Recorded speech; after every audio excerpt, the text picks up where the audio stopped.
Teplovozlarning yuragi hisoblangan dizel generatorlarning ishlash prinsipi haqida bilarmidingiz? Bugun sizlar bilan birgalikda teplovozlarning ishlash prinsipi va ularning qanday energiya evaziga harakatlanishi haqida o'rganamiz.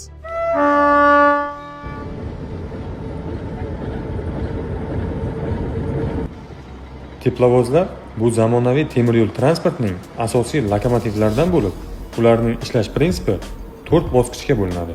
Dastlab teplovozga quyilgan yoqilg'i dizel motorda yonishi, ya'ni ichki yonuv dvigateli asosida aylanma mexanik energiya hosil qilinadi.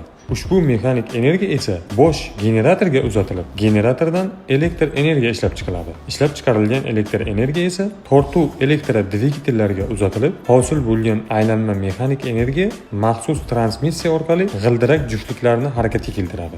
Jarayon kimyoviy energiya, ya'ni yoqilg'i evaziga mexanik energiya evaziga esa elektr energiyasi va elektr energiyasi evaziga qaytadan mexanik energiya ishlab chiqarilib, harakatlanish yo'lga qo'yiladi. Xulosa qilib aytganda, teplovozlar bu bir qancha energiyalar almashinuvi evaziga harakatlanadigan ajoyib muhandislik qurilmasi hisoblanadi. Siz bilan temir yo'l olamida birga bo'ldik.